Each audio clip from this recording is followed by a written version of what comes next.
Good evening, friends. Good evening. Oh, that's better, because you will not be leaving here unless you participate. So, good evening. My name is Clitty Umbridge, and Dr. Brent wanted to come tonight, but I chained him up in the basement, so Clitty is here instead. And you might say, Dr. Clitty, what kind of a name is that? Well, it's a very moist name, so it's nice to meet you.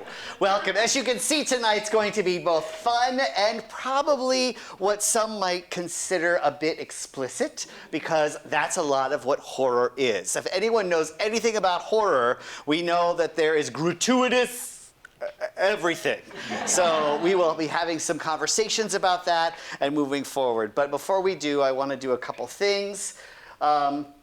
We are, in fact, as you know, already horrifically sponsored by Delco Horror Haven. I wanted to say thank you again for their support and asking me to participate in all of this. I think it's great. I've had a chance to spend some time actually doing more research into something that I already feel passionate about. It's one of the great things that I love about my job as a professor. They pay me to think. How amazing, right?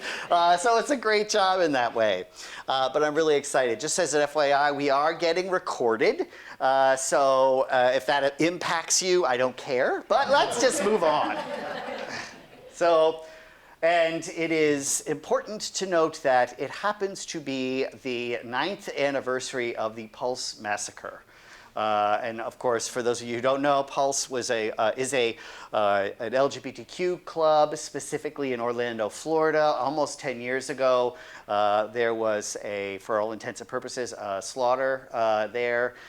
It was underage Latino night, and 49 people were killed.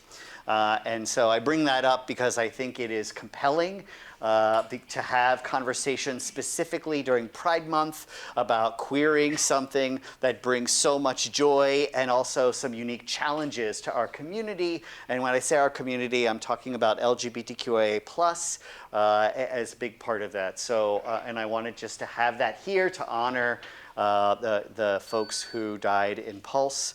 And it's what I would go through and say all their names because I think saying their names is important, but we have a lot to cover. And so I'm going to move us forward. All right, you are very ill-prepared, children. So we're going to cover a few things.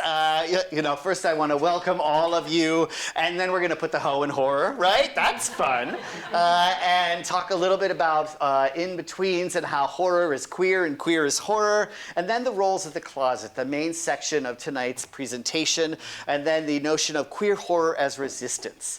I won't pretend that there's not a lot of shit happening in the world right now, and there's a lot that is impacting the LGBTQIA+ community right here in the United States, and horror actually is one way that there's been a movement of resistance to some authoritarian regimes. We'll get to that, so stay tuned. So, let's start. Welcome, foolish mortals. And because I love this picture, I just had to include it. All right, so first of all, who am I? So this is, both Professor Clitty, that's me. My pronouns are she, her when I have a dress on, and he, him when Dr. Brent shows up. I absolutely, Halloween is my favorite holiday, always has been, always will be, and it's something that I got a lot of joy from growing up as a kid. And anytime I remember coming home on like a Sunday afternoon after church, sorry, something in my throat, and as a result of that, would come home and immediately watch the Sunday monster matinee and see all these black and white monster movies that I love, from Dracula to Frankenstein to Phantom of the Opera to Wolfman and Dracula's Daughter and so many more. And so I grew up on that, and later went, as I grew up in the 80s, of course, watched Billy Bob Thornton's like Up All Night and USA Up All Night and all the drive-in theater, all the kinds of things, right? And that was just an amazing experience of being able to delve into really amazing horror films that had to do with the macabre, the dark, the shadow, if you will, for my psychology folks, and the idea of what it means to understand queerness in a new and different way. So I think that's really great. So please be aware, this is a content warning. I'm just going to be explicit that it's very queer, it's horror-based, it's explicit, as you can tell thus far, and it's not necessarily PC because horror is not necessarily PC. So I want to make sure that people are aware of this as we move forward. And you also need to know there are spoilers ahead, children. So there are some movies that you may or may not have seen. You're going to learn about them and what happens in some of them. So just be prepared. And if you're like, but don't, I'm going to say too bad.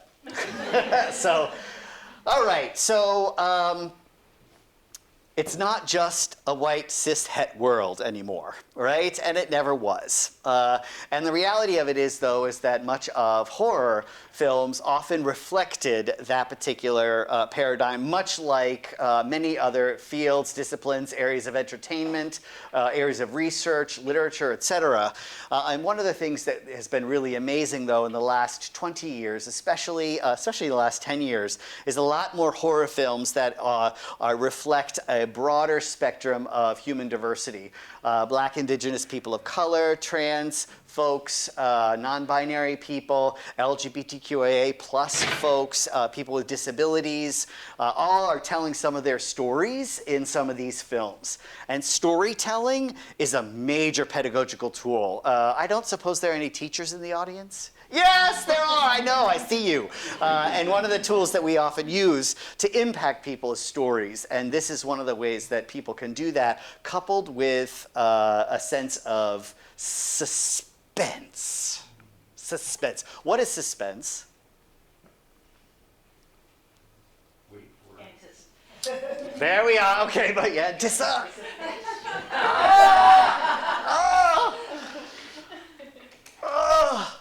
patient. The idea here is that it is absolutely part of the experience. Hitchcock, and I'm including that for you, Hitchcock actually highlighted the difference between surprise and suspense, whereas surprise is a lot like people are sitting at a table and all of a sudden a bomb explodes underneath the table, but you don't know the bomb is there. Suspense is people are sitting at the table and you, the viewer, know the bomb is there and you see a clock ticking on the wall and it's 15 minutes of sheer, oh my God, what's gonna happen, what's gonna happen, what's gonna happen? And there's a different emotional reaction physiologically as well as part of it. And so that is kind of some of the aspects of it. And those themes are incorporated in more diverse films as we move forward. Here are some examples. That's a lot. From way back to Freaks, there are some even earlier, all the way up to 2025. And there are too many to even cite in a slide like this. Even in the last 10 years, there have been over 142 films, horror films specifically, that have either queer or queer themes in them that have been made. So it's pretty significant. And again, much of horror has been whitewashed. One of the things we know is in some of the stories, we see Black, indigenous people of color who are queer in some way, but it's not acknowledged other than simply through relationships. So there's no discussion, there's no talk about it, there's no overt kind of conversation. It's just, this is somebody who is my partner, my wife, my husband, my boyfriend, my what have you, as part of an acknowledgement of that. And in particular, just as if you have not seen Perfection, that is one of the films that is particularly exceptional with not being that the gays are all going to die horrifically in the end. And so I would recommend that particular film if you want something that's a little bit more heroic and inspiring in some of that process. Vigo Russo, who wrote the infamous and incredibly well crafted The Celluloid Closet, which is looking at queer themes in film through history, highlighted, I love this quote, "Hollywood films content with easy laughs and cheap social comment have perpetuated a lazy, stereotypical idea of homosexuals in the place of realistic characters who happen to be gay." And the idea of, over time, they've become much more actual real-life human beings in some of the storytelling and narratives that we see. Putting the hoe in horror. I know you've been waiting for this one. So this is Hellbent. Queer horror is sexual. It just is. And one of the things that I think sometimes folks have often said is like, why does everything have to be so sexual with you gays, right? And one of the things that's important to note is our sexuality is what in part makes us different.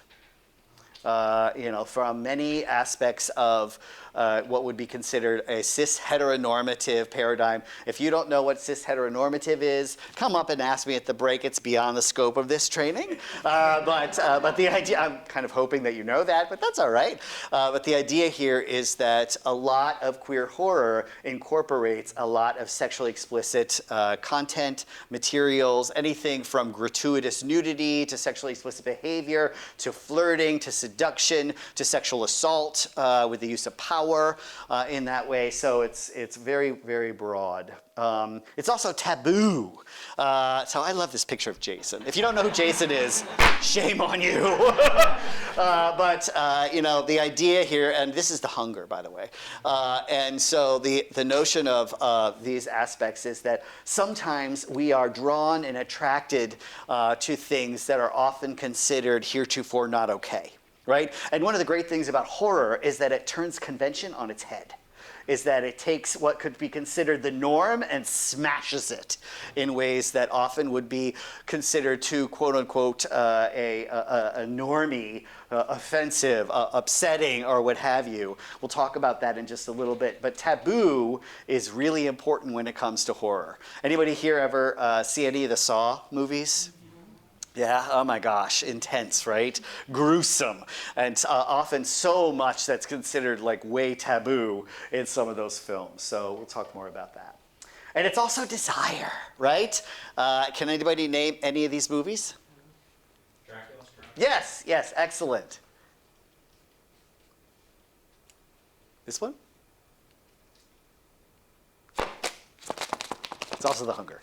But the idea here is, and one of the things that was important is like, I also wanted to incorporate some people of color in imagery here, and it's hard to find.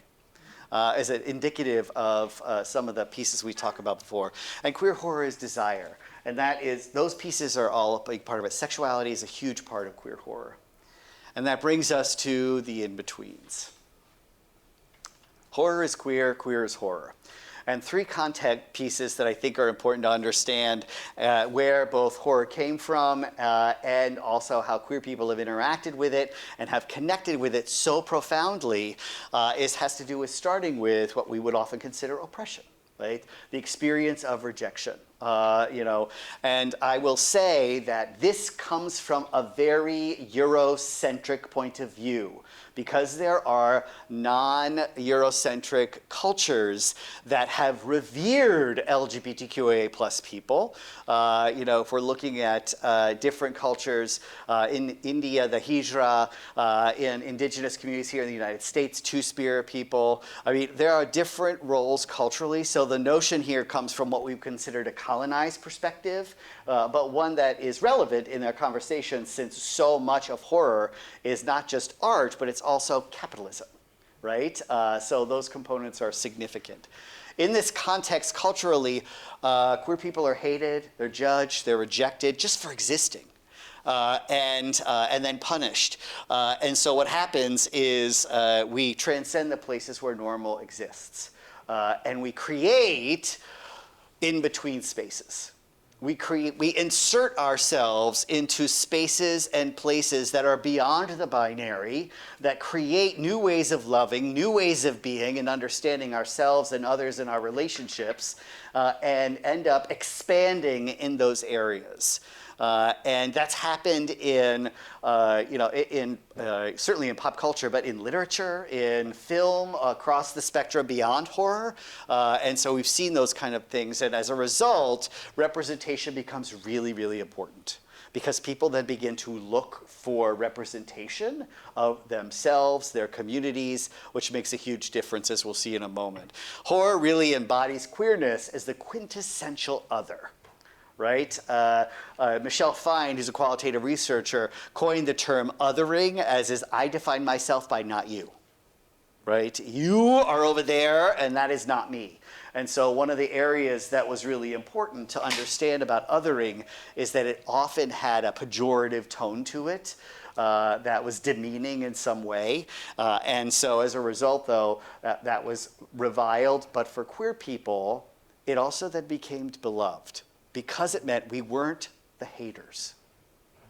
Right? Does that make sense? Like, as cis het world, and in many cases then even broader, as we're talking white, ableist, male-dominated, upper class, would be kind of spewing this rejection and oppression onto queer communities. It turned into something much broader and much more beautiful that people began to love other people who were in some way, shape, or form like them.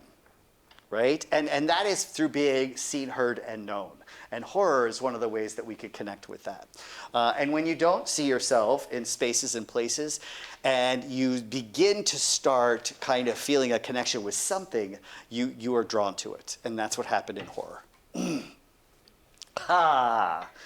And along came politics.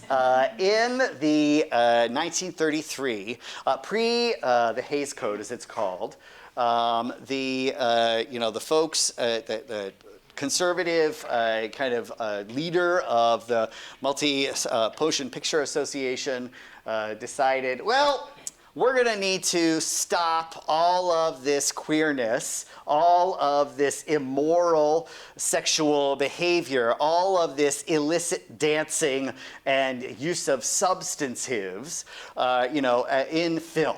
That's immoral, that's not right, that's not what we want for our children. Sound familiar? And so they developed the Hays Code of 1933. Any film before this did not have the Hays Code. They're quite different. They were often coined Hammer films. And so you'll see some of those if you look at some of the pre-1933 films. Anything made from then on had this particular prohibition that led people. Oh, I forgot. One of the most important things as part of the Hays Code is that any kind of, quote, homosexual affluence or representation had to be destroyed by the end of the credits. So they had to die. That was literally part of the Hays Code. So every single overt queer person or representation in film had to be destroyed. And that was a big part of it. And so what happened is queer people created a subtext. That is something that for all intents and purposes, it's gaydar. It's like when you walk into a space, if you're a queer person, or in many cases, if you are any kind of minority in some way, you check around the room, see if you've got any peeps. Oh yeah, right there, that kind of stuff. That's part of it. And so what ends up happening is that a subtext was created in many horror films to have some kind of representation. And so if some of the films that you see often represent those in really powerful ways. One of my favorites is The Bride of Frankenstein, hence tonight's little gig, because there's Dr. Petroris, who's this flaming doctor, and is just fabulous. I mean, come on, The Bride of Frankenstein, she gets constructed and made and all this kind of stuff as a mate for Frank, and she meets him and she's like, oh no. Oh, no. I mean, that's the whole thing. And so there's this like lesbian rejection of Frankenstein, if you will, as part of it. And so that was kind of a big component. And so what we see is roles from the closet. Hays really developed this underground that pushed people to figure out how to express and be part of their community by developing different subtexts throughout films. And so the roles that I'm going to be discussing tonight are the monster, the slasher, the outcast, the villain, the self-righteous, the mob, the perverse, and the innocent. And it's probably not exactly the way you might think.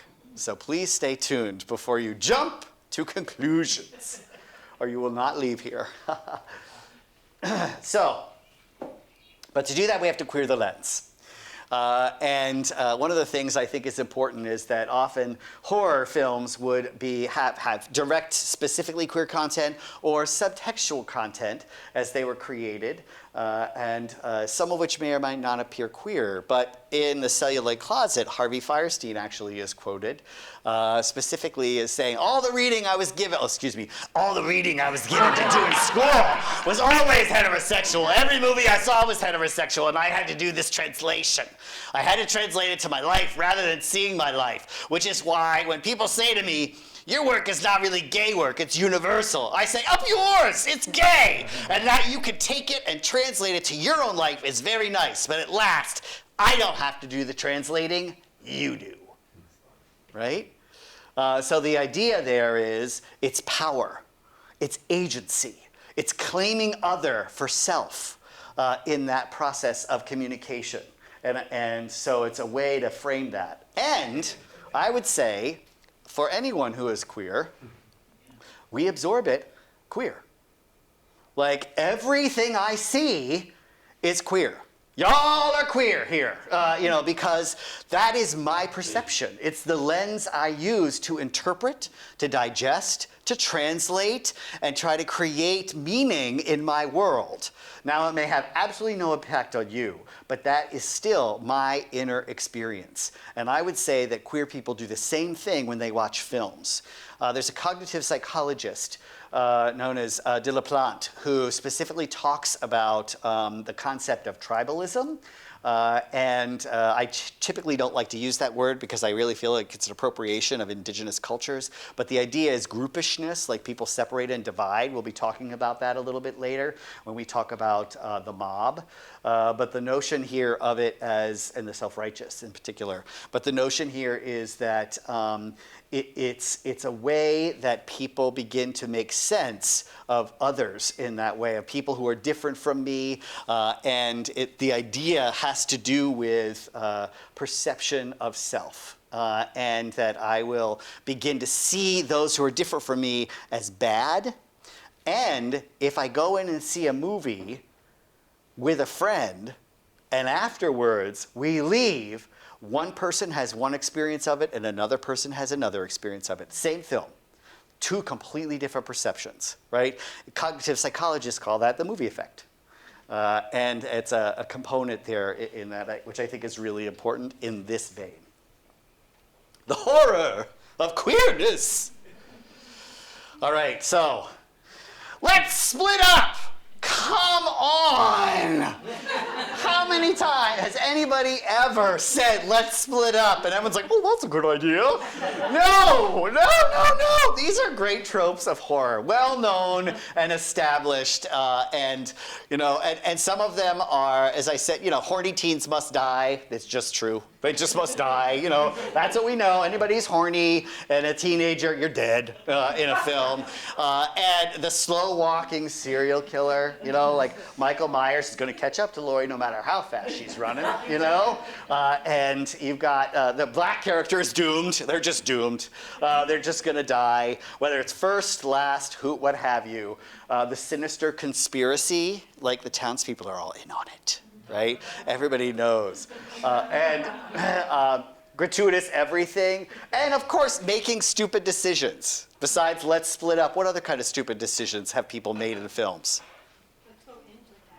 Let's go into the cabin, yeah. Let's go into that scary place. Hide in the basement. Hide in the basement where we can't get out. What a great idea. Let's make sure the killer's not dead. Yes. Make sure the killer's not dead. Let's stand by the killer and be like, I think he's fine. That kind of stuff, right? That's when you chop his head off. What? Reading the Latin. Reading Latin is stupid. Come on. Necronomicon nonsense. Right? It's so silly and gratuitous everything. Right? You see everything, whether it's brains on the floor, nakedness, or somebody being real dumb, it's gratuitous everything. So, and those are just some examples. And of course, my favorite is honestly when they're running, everybody falls. All that kind of stuff. It's incredibly dramatic, and they hurt themselves and they can't get up. And that's just the reality. I mean, tropes of horror are actually were really big in the 80s and the 90s, and in the 2000s they started to get boring. Like people were like, okay, obviously, you know, which is of course when they started making parodies, like the parodies for Scream or those kinds of things, and so you've seen some of that stuff, and they start making fun of it. Like what is it? The guy from Scooby-Doo, I'll be right back, that kind of stuff. As part of that, great examples. So tropes of horror are important. In particular, I want to point out the final girl. All right, and oh gosh, her name just left my head. Carol Crowell, I believe her name is. She's in the references of the undead at the end. But the idea is that. Thank you. Yes, thank you, librarian. Magic librarian, folks! Yay! But in Men, Women, and Chainsaws is the book that she wrote, and it was just fantastic as an analysis of gender in horror films specifically, and highlighted the final girl and how she changed over time from what might be stereotypic and very misogynistic in portrayal, helpless, to empowered, and then it played a lot with gender. So we'll talk about that as well. Horror is so gay, right? And I just thought this was great, and I had to include it because it's scary and gay. So there you go. Absorb all of this. It's fantastic. And it was very movie theater, right? So it's great. So we, queers in horror, exist outside society. And one of my favorite lines that was from Scream Queens, which is a great series on Shudder, which is like a series of looking at the history of queer horror, with all kinds of modern queens and all kinds of great analysis. Is horror upsets all the right people. Right? I love that. And it just makes me want to show it everywhere. But the idea here is that it has to do with shaking up the status quo, like making those who are comfortable uncomfortable. It's engaging angst and cognitive and emotional and psychological and relationship dissonance. Like, ooh, this shouldn't be happening. This shouldn't be happening, and all that kind of stuff. And what it does is it highlights the reality of what many would say is kind of the fallacy of modern day life. How ridiculous is it that I spend so much time worried about APA format in my next manuscript publication when I could die at any moment? But the idea is that there's a degree of freedom in that, right? Of a sense of mortality in that, and that helps to ground people. Just an FYI, research demonstrates that actually watching horror movies is actually mentally healthy for you. It's good for you, which I'll talk about in the context of this work. And you'll be like, what? I don't believe it. I have nightmares. I don't get sleep. All that kind of stuff. What happens when you're scared in your body? Okay, cortisol, but tell me physically what happens. Okay, all right. You tense up, right? And this is what we call progressive relaxation in clinical work in human services. That the idea is that people end up curled up with people that they hopefully love or tolerate, and have food, yummy things that they want that help to soothe them, blankets, maybe kitties, or maybe they're snuggling. Like, they create a space that is self-soothing and nurturing, and then you go through, right? And you have that experience, and so what happens is at the end, your neurochemistry is like, chill, dude. Whoa, right? Very Crush from Finding Nemo, like, dude, The idea here is that it calms you down in that experience, and so that's part of the process. And queers see themselves in horror. And, because queers are not a monolith, they might see different types of queers, and they might learn things about queers in this context. And it started with goth, right? And we'll talk about the mother of goth in just a second. Anybody know who that is? Yes, Mary Shelley. Yeah, Mary Shelley. Yeah. And Radcliffe. Oh, okay, and Radcliffe. I would still say Mary, but that's okay. Queer people latch onto monsters because society wants to eradicate us. Like, monsters are familiar to us. We get them. Like, we get them. I'm a gay man who lived through the AIDS pandemic. I get them, right? I understand monsters. So part of that process is some of that. And one of the things I love is that regardless of all of this, you cannot suppress the past. You can't suppress desire, and you sure as hell can't suppress the dead. One of the things I do a lot in my family therapy work is recognize how many dead people are sitting in my office with the family I'm working with at the moment. Like, oh, this is what Grandma used to believe. Grandma's really strong here in the room right now. Let's talk about her, right? And that's the reality of some of the work that we do in terms of understanding family functioning. Queer artists take up space where, quote, we're allowed to, and then we just blow it out of the water. We just make space.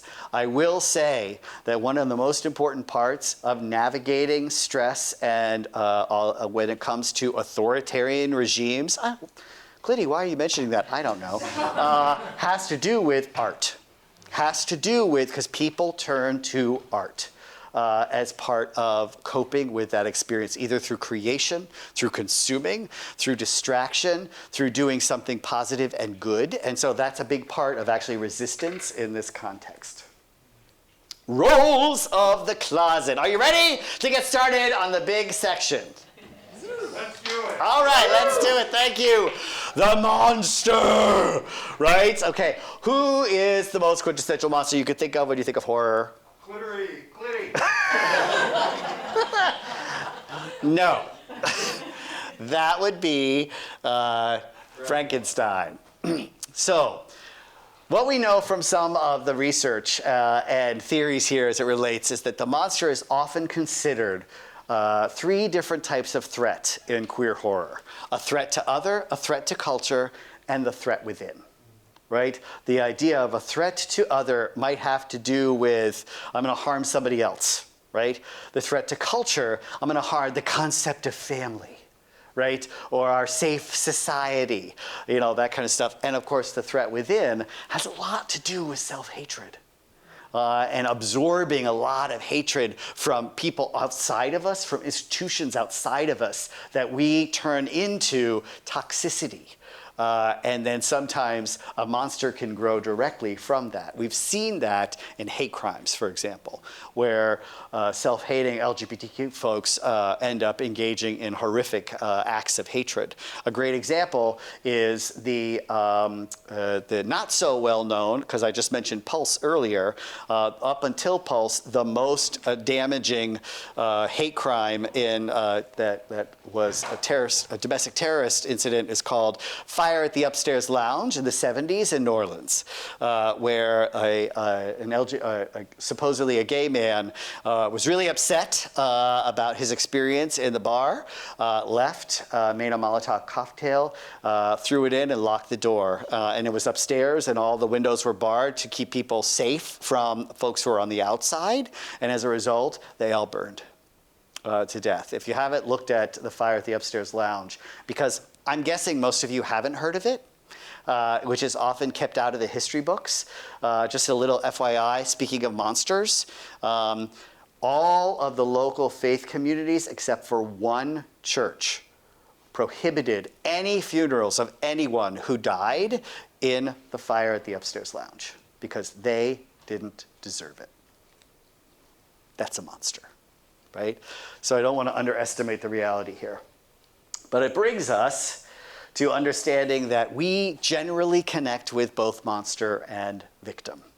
The idea here is that we see ourselves in the monsters, we see ourselves in the victims. Typically monsters are included because people like monsters. They like them. They're so much more exciting than a boring straight couple at the end of a movie, right? It's just the reality. We want the monsters. We want the creepers, right? They're grotesque, immoral, and perverse, yet They are strong. They are intellectually gifted, and they have an unbridled sexuality. The Wolfman was basically a walking erection. The idea is that he was walking around really conflicted, when he was a man, and then the moon came out and completely out of his control, he turned into this walking, talking penis that was hairy and attacked people, specifically women, and had his way with them, and that was what the Wolfman actually was. And then what happened when the Wolfman turned back into a man?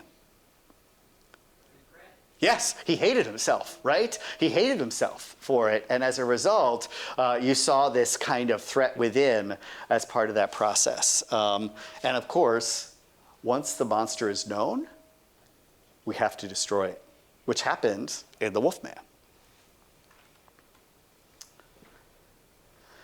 So as I mentioned, often research has demonstrated that, typically LGBTQ folks identify with both. But we see that 11.5% of folks surveyed in 2019, identified with with the monster, 17.5 identified with the victim, but 44.3 identified with both.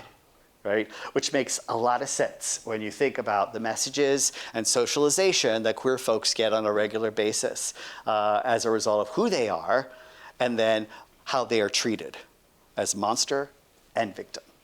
And so they find themselves in queer horror subtexts and are drawn to them. And here we are with Frank. So the wonderful thing about Frankenstein is looking first at the amazing Mary Shelley. And what I will say is the mother of goth, but we could chat about that. And I would also say the mother of horror. But the idea here is, of course, if you don't know the story is basically about a doctor who decides he's going to build a human, specifically a man, out of body parts. And just FYI, if you ever watch this, then go watch, Gene Wilder. Young Frankenstein, thank you. Like after that, it's so good. Well, Stufa! Okay, I was like, come on, somebody neigh. Right? But the idea of how queer people are constructed, of masculine, of feminine, how they create parts of themselves to understand it. And I think in that context, it's considerable that it creates a monster that has to learn, that has to connect. So much so that when the monster goes away and then comes back and sees the doctor again, the monster has learned how to communicate a bit. And so that is like the notion of growth. But it begs the question, what is it that makes a monster? Is it the creature? Is it the narcissistic, godlike creator? Or is it the God-fearing villagers who destroy it all? How do we define what monster is? How do we understand that? And so much of it will be a different perspective, often based upon who you are. Based on, remember, the whole notion of your perspective and lens, how you interpret things and understand things. And I say who you are not just in your identities, your demographics, but also your perspective taking, your reflexivity, your study, those kinds of things as part of growth. This is one of my favorites. This is about Mary. Being afraid of men, Mary was apt to get tousy-mousy with women, right? It's a great quote. Directly from the writing about Mary Shelley, got he tousy-mousy. I have to talk to some lesbians I know about that. Looking more at tousy-mousy is a great descriptor. It's just beautiful. And of course, a lot has to do with representation, how we're seen. Who we see in a particular film, how we're seen, how we're perceived is very significant when it comes to understanding the role of the monster in queer horror. But there are different types of monsters. This movie fucked me up. And you could beat me on that, I don't care. I grew up, I went to go see Jaws in the theater when I was probably 8.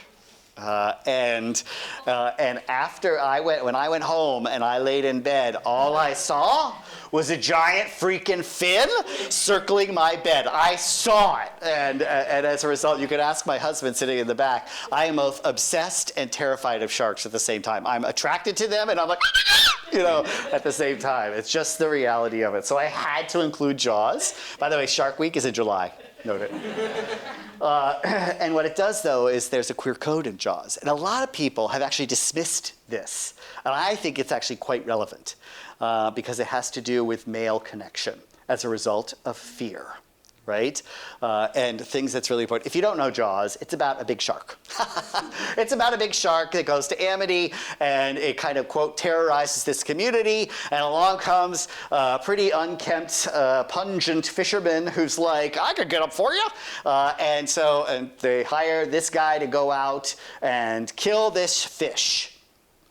But he has to take along witnesses to his hypermasculinity. And so he does. And they go out into the story. I mean, what's gayer than 3 men in a boat? I mean, come on, they're like, hey, woo! But the reality of it is that they're fine being separate until the sheer mass of Bruce reveals himself, 25 feet long, 3 tons, a quote-unquote mindless eating machine. The idea is that it's pretty terrifying. And so what happens in that moment is they begin to long for connection. And that is both through the male gaze as well as some innocuous touch. Whether it be through, all you have to do is like watch any kind of like sports, whether it's soccer or football, or something, where you'll see people men patting each other on the butts or any of that kind of stuff. We know the homoeroticism there is pretty rampant, but here, fueled by fear. About this, and in particular, it is pretty powerful because there is the famous, or rather infamous, scene of them in the boat, in the belly of the boat at night when they're drinking and they're starting to share scars. Look at this scar! Oh yeah, look at this scar! And they're showing parts of their bodies to each other, right? And they're excited about it, and it's this, hoo-ah, mine's bigger than yours, and the hyper masculine reality of reasserting their sense of connection through, of manhood through connection. And so what ends up happening, though, is it leads to probably what most men fear to do, and that is be vulnerable. And so Quinn, one of the fishermen whose boat it is, begins to regale a tale of of the USS Indianapolis, which is the rather infamous story in World War II of a warship that was brought down by Japanese bombers, and then some 200 plus men went into the water in shark-infested waters, and a handful came out. But they were slowly picked off. The vulnerability of that is the most queer thing in this film. Is that it's a chance to open up and show parts of themselves to each other. That is male intimacy, because they're terrified. And Bruce, the hypermasculine force, is not having it. And Bruce begins to slam himself directly against the side of the boat. I know you can hear it in your brains right now. Whack, whack, whack, right? I saw that, I was like, oh my God, I'm gonna pee. It was so scary. And that's their one safe harbor, about to be destroyed. I won't tell you what happens. The slasher. All right, let's talk about the slasher. Aren't these great? Did AI do that? No, I did. No. No. Aren't they beautiful? I don't know. I don't know what draw them to me. I was just drawn to them. I don't know what it is. But really, in this context, the slasher is really more than a killing machine. There's actually lots of official motives and reasons why, serial killers, or in this instance, the slasher, is doing what they're doing. And we'll talk a little bit about that. But in particular, we're going to start with Michael. Halloween. Anybody here ever see it? Oh, man, there's nothing quite like it. And we're going to start with just taking a look at the very opening scene of Halloween. Picture it. peaceful suburbia USA, AKA uber white, and kind of middle class. And the idea is in that you'll see little Michael, who's a kid, and his sister, who's a teenager, ends up getting seduced by another hunky-looking teenager, right? And again, horny teens must die, right? It's just what happens. And so it's in this context, it's a revelation of heterosexual desire shoved onto Michael, like exposure in that sense. And Michael is triggered, right? And Michael is triggered. And he wants to punish his sister. And so what's the first thing he does? Gets a mask, right? And some might say that that isn't putting something on, that's actually revealing himself. This is part of who he is. Remember, the psychiatrist in this was like, he is just evil. And that is pure evil. Right? And the framework here. And so what happens is he grabs a knife and he goes upstairs and he kills his sister. And then he wanders outside and his parents come from a night out of the town, probably at the VFW or something, and ends up, they takes his mask off. And he says, Michael, the opening scene of Halloween is a coming out story. 2 queer people. That might not be the case necessarily for cis or straight folks, but this is a queer read of it. Another? Anybody know the moment when Michael is wearing a sheet and glasses? It's iconic, and I don't use that word a lot. People use it too much, but it's iconic. And the idea is there is a teenager, again, a horny teenager, who is in the bed waiting for her boyfriend, who was just murdered by Michael downstairs. Michael took the glasses and put the sheet over his head and went upstairs to surprise her, right? Insidious. And he ends up staring there quietly while she says, hey, did you get my cigarette? Get my beer? And he doesn't answer. So she exposes her breasts. And nothing. Nothing. And she gets mad because female attraction should control him. And instead, he kills her. He punishes her for that. Again, that's a queer read on that process. Now, you may reject it. I do not. And if you do, you're wrong. But the idea here is... I'm kidding, mostly. But the idea here is that's part of it. All right. Now, of course... we got to talk about the trope, the queer trope of the mama's boy. And no 2 mama's boys quite like this, right? You're talking about Jason and Norman. And so it's wonderful. I mean, I have to say, did everybody see the remake of Friday the 13th in 2009, I think it was? Well, they spoiled the big thing right at the front in the first 12 minutes. I was so upset. If you don't know it, the original Friday the 13th, there's just a killer going around killing everybody, and everybody thinks it's Jason. It's not. It's his mother. Because Jason died because horny counselors were having sex and not paying attention, and he drowned in the boat, or in the lake. That's what happened. And so Mrs. Voorhees punished them all. Right, as part of it. And so what happens is Jason then is groomed and grows into a killer as he emerges from the lake later. And of course, Norman, look at that, isn't that lovely? So caring. Norman expresses, he's effeminate in his presentation, right? If Jason is a daddy, Norman is a twunk, But the idea here is that Norman is effeminate in his presentation of self, but also cross-dresses, right?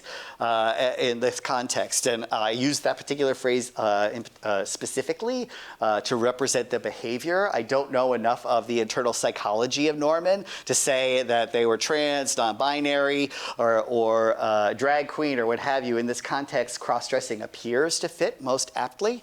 But it's part of the process. But I think it's really considerable where both Jason and Norman are willing to do anything for their moms. Right? It is one of the powers there, and it represents the power of socialization of motherhood for a queer kid. And the idea of having if you will, in my field we call it an object. Isn't that lovely? Have a parental object who projects and provides a nurturing space that communicates unconditional positive love.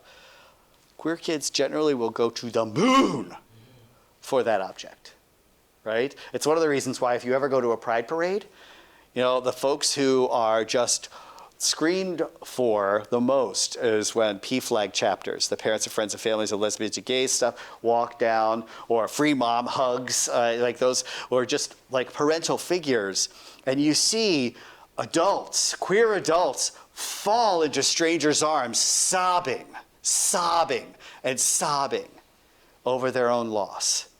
And so that's not surprising that you see this kind of queer code in these two particular slasher films. Although I will say, slasher is a heavy term to use for Norman simply because it's very suspenseful. Like it's the brilliant suspenseful of Norman Hitchcock. Enjoy your showers. Okay, and the Outcast. Oh, yay, my sisters!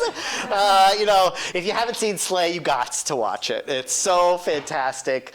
Slay is actually a story about 4 drag queens who, as a result of a booking mistake at a club, end up at a biker bar in the middle of nowhere, and then they end up finding, what happens as a result of it because they're attacked by vampires. And the story of it. And it is so powerful in this context, and I absolutely love it and as part of the process. And so it's a great example. And one of the things I like about it is outcasts often, we know that queer people are targeted. Queer people in this context are outcasts. But they not only face vampires, but they also face bigotry in the bar. But unbeknownst to many people, there are some not so bigoted folks in the bar. For example, we'll talk about Dusty, the bartender. And Dusty is a wonderful bartender who actually is the person who invited them to come perform. Because Dusty was also a hidden closet case queen, and by the end has a magical transformation who then is like wicked and like killing vamps like nobody's business. There are incredible characters in this film, super funny, especially I love the gal who keeps trying to board up a window without boarding up a window. It's definitely worthwhile watch. But the notion here is that outcasts come in many different forms, not just the queens, but also a lonely bartender.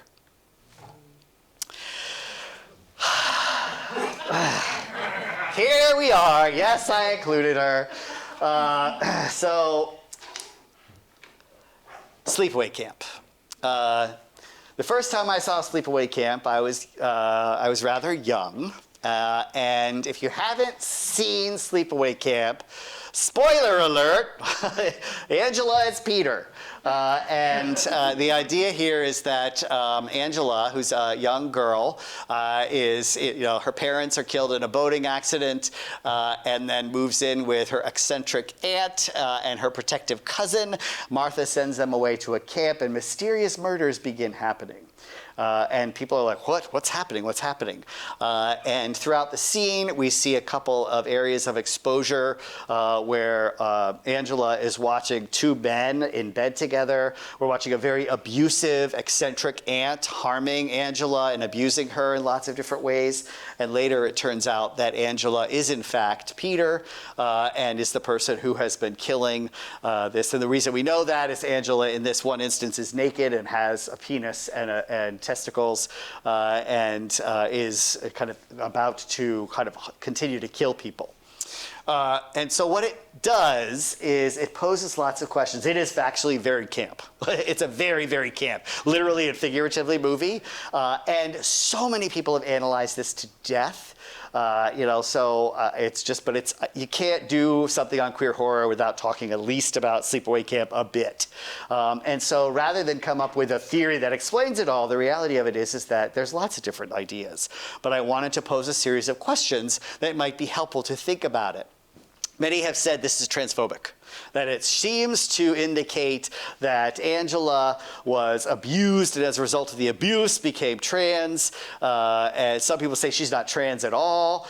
Some people would say that, does Angela have agency in this instance? Is she able to decide for herself what she wants to be called, how she experiences her gender identity on the inside, how she wants to present externally? Is that something that was a result of abuse of her aunt? It's intimated that it was a result of exposure to, gay sex or affection. There's lots of things that are, it's been charged a lot with being transphobic and homophobic. But interestingly enough, some people have asked also, is it queer appropriation? Like, is it not a queer movie at all, but like using queer experience as a way of making a buck as part of that process? And I have a tendency to lean towards that, but I think it's an important focus. Some folks have talked a lot about queer reclamation. There's a great podcast called Horror Queers that specifically, when they talked about this, they were talking about it. They had a trans analyst on, and one of the questions that they posed was, is it actually about revenge? Is it that Angela was so harmed that she threw off the safeguards of, modern society and binary behavior and just assaulted people who consistently had harmed her and who represented that convention? That makes a lot of sense. And it was framed as a trans read on this particular film that has sometimes been used as a transphobic weapon against queer folks. So as part of that process. Does this make sense? If nothing else, I hope it poses questions for you to think about the idea here in this context. So we are going to move right into the villain, which is talks specifically, we're going to move into Hellbent. Now, Hellbent is a film actually that's quite cheesy. And I thought it was actually freaking hysterical. But it's basically 4 gay friends who celebrate on Halloween. I was like, ooh, I'm gonna love this. And the boys are pretty, but the experience someone dies as a result of a serial killer, and the 4 boys who are friends go out to see it and go see like where that person actually was killed, right? And they encounter Devil Daddy. Devil Daddy is basically a very conventionally attractive muscle white guy who is wearing a devil mask, who then slowly follows them to the club, like just slowly, the slow serial killer walk, right? And so what happens here is that Devil Daddy then is like this representation, this caricature, this image, if you will, archetype. Is it just the homophobic serial killer? Because there's lots of those. Is it a representation of self-hatred? Is it, or what would be considered the male femme fatale? Like, because what happens is, Devil Daddy uniquely goes through and kills a lot of the main characters in very stereotypic scenes that are representative of their stereotype expression. So Joey, who's wearing a chain and leather, dies in the sordid bathroom, where he was just kind of having some fun, right? Toby is the only one wearing drag and isn't actually pursued by the Devil Daddy until he takes off his drag, and Toby's trying to convince the Devil Daddy, male femme fatale, that he's actually hot. He's like, wait, and he starts taking off his drag, and he's like, look, see, and then the Devil Daddy sees him, he's like, okay, I'm gonna kill, and he cuts his head off, right, in an alley, right? Chaz, he dies, he's a kind of a party club boy, and he dies in the club, and he's like, a Devil Daddy's like, and he's like, ah, no, everyone's screaming, the lights are flashing, he's like, ah! And he falls down dead. And Eddie, who's playing a cop, ends up going home with some guy, and they're, of course, using handcuffs on the bed, and end up kind of having to deal with what happens then in this result. And just as an FYI, yeah. This is the greatest scene ever. It's where a knife goes right onto his eye, right? He's like through a fence, like Devil Knight. He's trying to get him right through a fence, right through the eye, except the eye is a fake glass eye. And he pulls it out, and he's like, ah! You know, and it's just really, oh my God, it's so funny. I howled. I loved this presentation. Okay, let's talk about Fright Night. Fright Night, right? This is teenager Charlie Brewster, who sees a handsome neighbor who moves in next door with another muscular gentleman who's alongside him. And suddenly Brewster, the teen, begins to suspect that he's a vampire for untoward behavior. And then as a result, nobody believes him. Like, he's a vampire, nobody believes him. And so he turns to the effeminate vampire killer, Peter Vincent. And what happens in Fright Night is we have a sissy theme.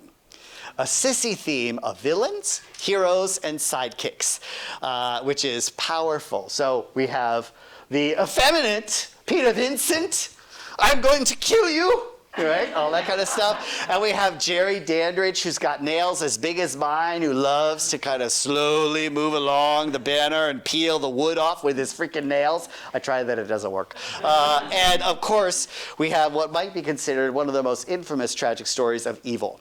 Evil's like the younger kid who's clearly kind of an outcast. Who ends up being, has been bullied and all his life, and he gets kind of met by our villain, the vampire, in an alley, and he's terrified, and he crouches down, and literally, Dandridge simply says, "You don't have to be afraid anymore. I will make all the pain go away."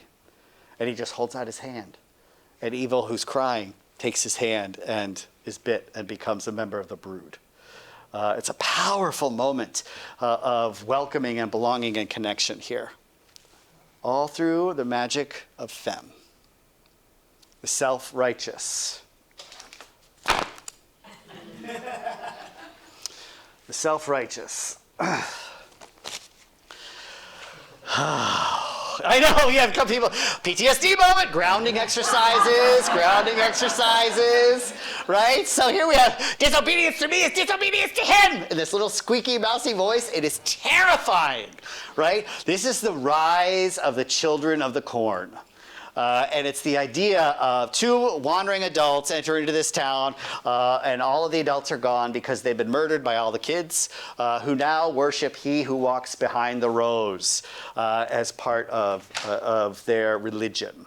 That is Isaac. And what it does is it weaponizes belief. It takes a belief and it weaponizes it to be able to control people. It's the utter failure, a lot like zombie lore, the utter failure of adult systems. Like the utter failure of government, the utter failure of the societal standards, all of it gone, wiped out.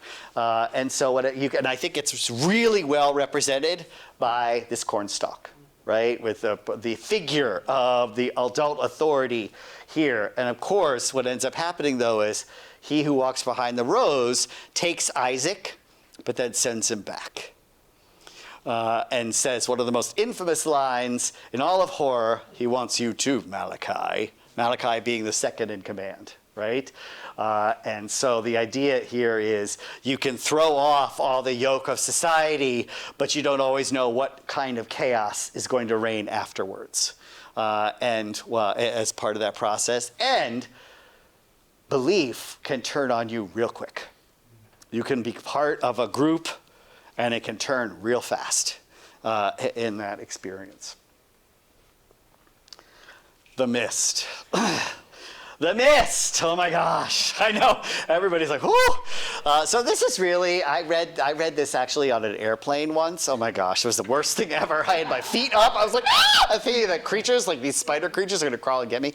But it was basically a group of small folks in Maine, shocker, Stephen King, who are trapped in a grocery store called Tom's Place because a mist slowly kind of rolls into the town, and in the mist are H.P. Lovecraftian type creatures that emerge, and the story of how they deal with it.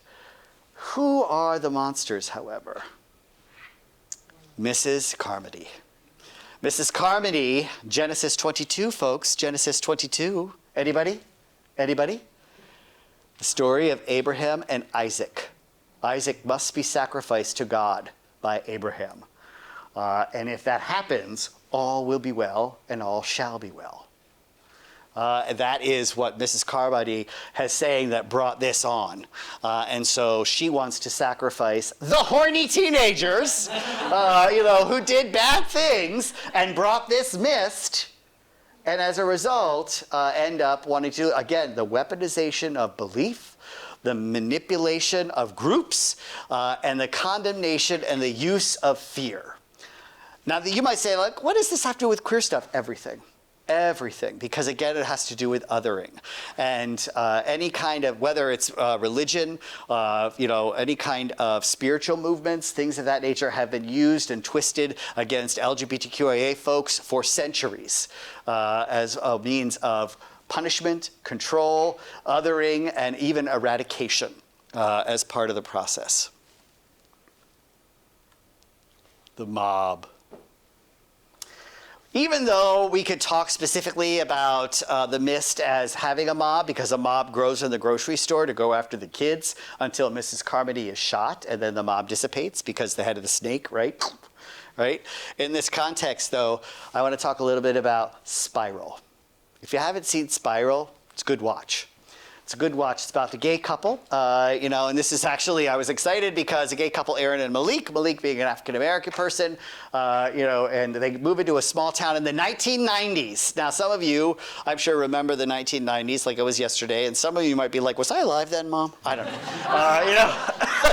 But the idea is they move and they experience these unusual things, including someone breaking into their home and writing the F-A-G-G-O-T word on the wall. Right? And what they want to do and how they want to navigate this. In the meantime, they're also seeing some unusual cult-like activity. And Malik is seeing these things, whereas Aaron is not.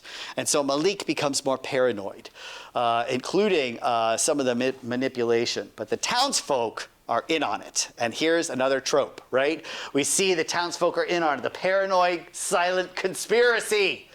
In this instance, and what it does is it highlights in the 1990s what is normal, what is considered normal. Racism, homophobia, trauma, xenophobia, and demonic legacies, folks, yes. And the idea here is that Spiral is all about an ongoing intergenerational demonic legacy that feeds on the other in that particular town. And it's all about how they try to connect people to the future of this, that Malik is actually writing things in a book to try for the next person in maybe 20 years to be able to escape. The perverse. Cat people! All right, I had to include cat people. This is such a great movie. It's 1942, fantastic. There was also a remake of it. I like the 42 version better. I just think it's so compelling. And it's about Irina Dubrovna, a Serbian immigrant who really believes that every time she gets horny, she turns into a pussy. And it's just crazy. And what happens there is that it's just she crawls around and does all kinds of things. My favorite scene in it is when a nice cis white man who's a psychiatrist tries to tell her how she is sick and tries to fix her, and she turns into a cat and eats him. It's great. It's a wonderful thing. It's my favorite in the whole movie. And it's great to see how they use cats in this. But, the idea here is that it's part of it. But it has to do with the Freudian explanation of women's sexuality, and that is what is often considered perverse. Right? That women's sexuality was considered perverse in this, that it was somehow framed as a curse. Even when another woman at a restaurant came up to her and said, moja sestra, which is my sister, my sister, someone who is also someone from the same town. And she, Irina, backs away. Like, this can't be, because we know denial and compartmentalization are strong, right? And so what happens is, in the context of her conversations, though, she talks about how she's tormented by these thoughts. And I think the trail of their feet whisper in my brain is a powerful frame, right? The idea of that experience. Queer people can relate to that. Like, if you get horny, you turn into a monster. You can't control yourself. You are tormented by it, and your sexuality will kill people. T-blockers. All right, if you haven't seen this, it's definitely a worthwhile watch, although it is a little in your face when it comes to the strong message they're trying to send. But it's great. It's wonderful. I love it because they got wormed. In this, the big bad in this is the worm. It's basically a group of a young trans filmmaker in Australia who becomes like psychically aware of parasites that are turning people into like killers who want to go after specifically queer and trans people. And it's a worm. It's a worm that spews fluid on men's faces. That's not queer. I mean, come on. It's the idea here is that it's the whole notion, though, that it takes the story and flips the idea of strange, and that it's what happens here is that, the men are turned into these mad monsters, and the person who is stable and level-headed and trying to protect people are trans and queer people. They get a group, and they go out and they go after the mob. And what happens is you begin to see hatred as the perversity here. And that's kind of a big part of the process, is hatred as the perversity of T-blockers. It's a worthwhile watch. And the innocent. Just a couple of innocents, because I had to include Twilight. I mean, I know there are some millennials in the room. That's for you. So, Bree Tanner, like the young vampire who was turned against her will, and then kind of, she was just kind of dragged along, and as a result, though, by being turned against her will, she was then killed by the Volturi, who are the ruling class of vampires, even though the Cullens, who are the pretty class of vampires, were going to try to adopt them, adopt Bree, but to do so would have meant going up against the Volturi, which at that time was too scary for them. They didn't have the power to do it. And of course, believe it or not, Renfield was an innocent. He was a doctor who tried to help and then was tormented and turned and basically seduced by the master, right? A lot of racial language here. And it's important to understand how Renfield is then tortured to the point that he desperately will consume anything. Like, that's a serious amount of abuse. And at one point he gets punished because he meets the lovely, yes, thank you, Mina, and who, 10 points, and who he says, you got to get away from here. You got to get away from here. Right? And then as a result gets attacked and killed by Dracula. Powerful. I mean, you could look at queer subtext a lot throughout both of these films, but they're so well known and often explored that I wanted to look more closely at some other ones first. But I really want to end with our Scream Queen. I mean, come on. And this is where we go back to the final girl, also known as the final boy. And this is Freddy Krueger and A Nightmare, I almost said Before Christmas, on Elm Street 2.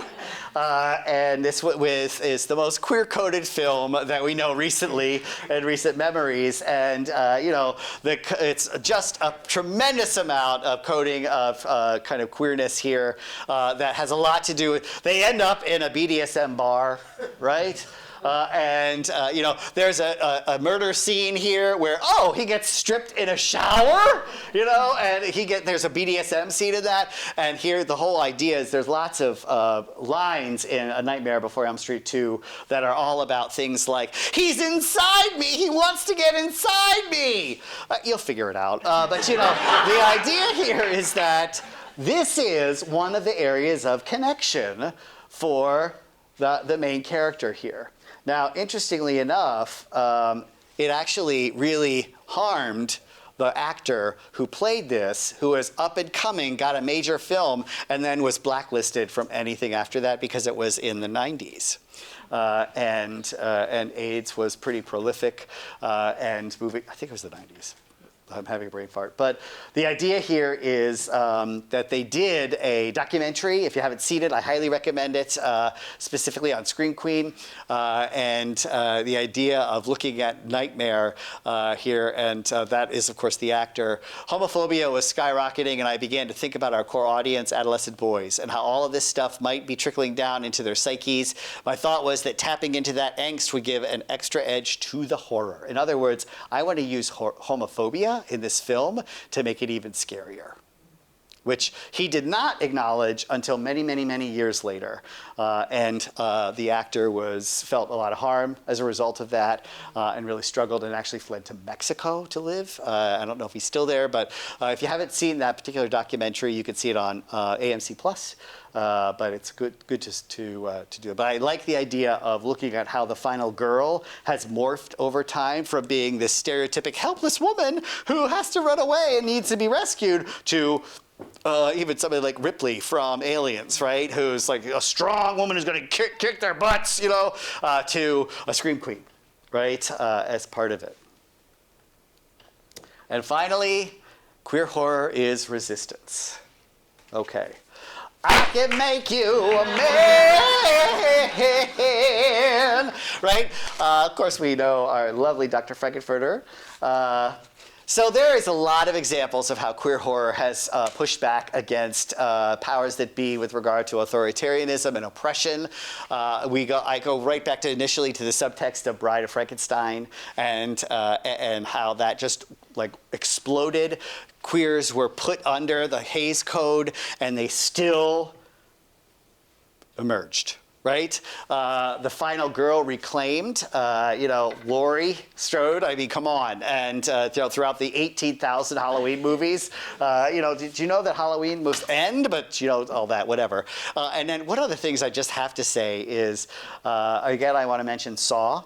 It's one of the most gruesome, really gruesome horror franchise. But they've been doing in rebellion, if you will, and combating and advocacy against the American Red Cross's male queer blood prohibition, that you can't have had sex if you're a man with another man since 1992. And so they began to do blood drives around Halloween and began to collect hundreds of thousands of pints of blood, all in opposition to the American Red Cross because of their MSM prohibition on blood donation. Then they started working with Congress people and began writing letters. And when you get people who are part of a fandom as massive as horror films and queer culture, you begin to generate a lot of energy and a lot of lobbying and so on and so forth. And in 2022, that particular policy was changed, although now I believe it says that men who have sex, you can't have had sex for 3 months or so if you want to donate blood. Which still doesn't make sense, but that's just about the way, that's the homophobia that's part of it. So it's all connected in that way. And the final jump scare. Insidious. Insidious. This is really about the idea of just ask us. Like, don't presume to know us. Just ask us. If you're a filmmaker, if you're a writer, if you're a consumer, just ask us. And nothing is more intolerable than other people presuming to know, to see, to understand without engaging, without asking, without building relationship. And a lot of that is a big part of work as it relates to what I would consider diversity, equity, and inclusion. Yes, I said DEI. Thank you. We have references of the undead. Yes, Carol Clover, thank you. Which I am happy to kind of give you referrals for if you need any of those. I just want to say applause.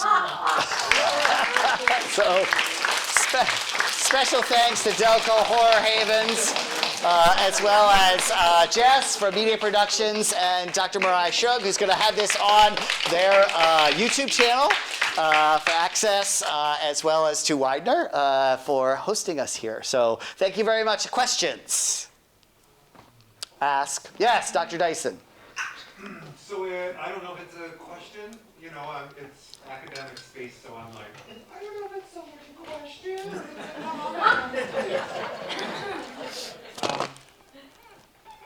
One of the things that keeps going through my head as you're doing this is that there's this consistent, recurrent theme through all of it about what makes a monster. Yes. What makes the monster. And in all of these, I just keep seeing that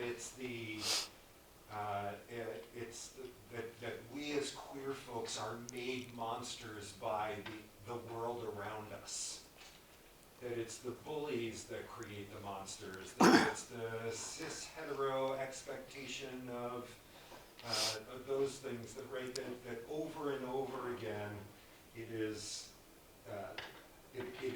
those things that make the monster, and Yes. yet the monster is also the implement of revenge, the Yes. implement of freedom from those things at the same time. And it reminds me of a very dear friend of ours who is your horror sister, and she was, I don't want to out her, but one of the things that she will say as a black woman is, my favorite thing about watching horror films is watching all of the white people get killed. Yes. It's so fucking cathartic. Yeah. And I think there's a piece of that in Queer Reads of Yes. all of these monster movies that is, and look at what happened. They get it. They get their comeuppance. Yes. The monster takes out the evil that's Yes. made them a monster. And I love that, and I will have to kiss her the next time I see her. And just because the experience of it, for me, feels very human.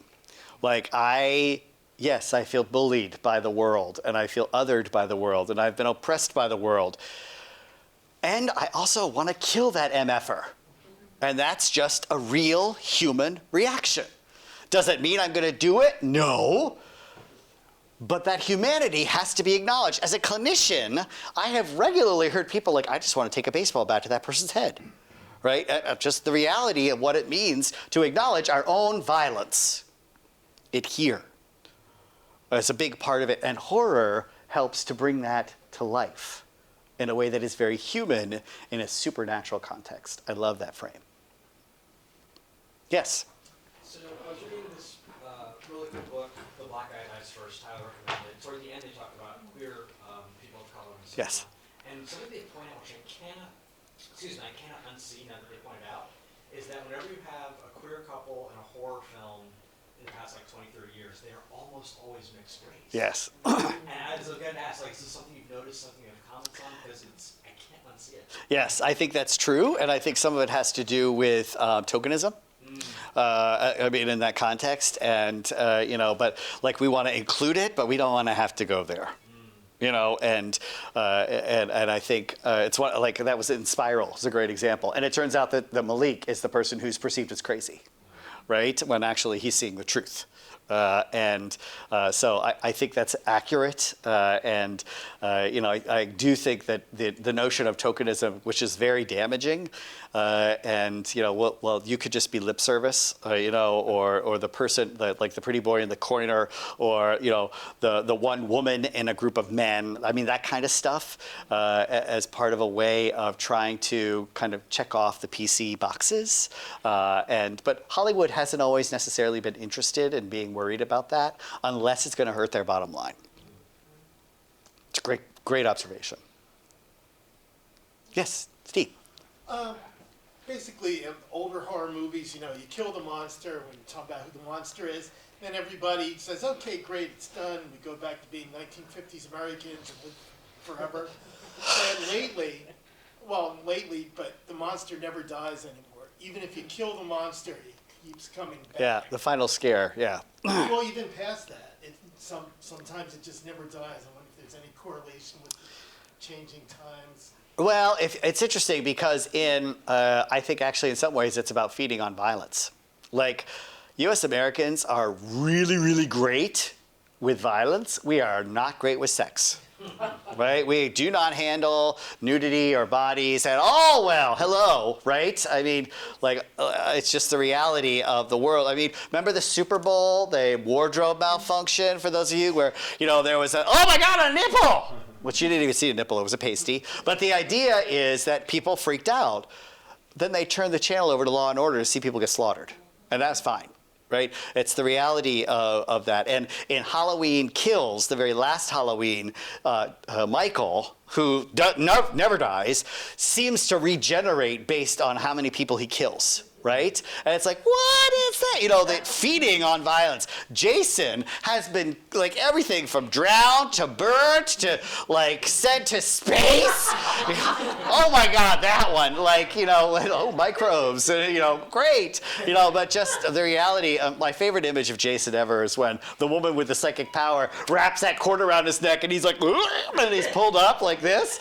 You know, but the idea here is that this beast, if you will, represents something really primal about the human condition. And why would that ever die? Right? I mean, all we have to do is, anybody has to turn on the news in the morning and you see violence everywhere, right? And it's pretty horrific. Of course it's not going to die. But what does the final girl do? She fights. She fights. Which is what I try to take from it. Otherwise, I won't be able to get out of bed.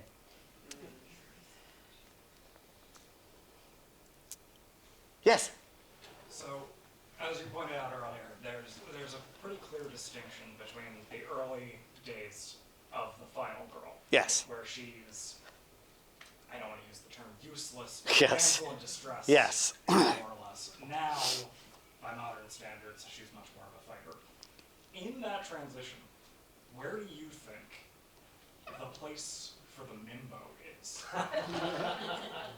It's one of the first times that I think I saw that was in '87 with Hellraiser, where Clive Barker, Oh, yeah. gay man, makes a very clear point of including the final girl's boyfriend, Yeah. who's literally there to just be pretty, Right. and when she hits the fan, he's useless. Yes. He's comically useless. Right. I Well, think that's about the start of the shift in the late '80s, was where the changing gender norms Yes. in horror really start to take off. yes.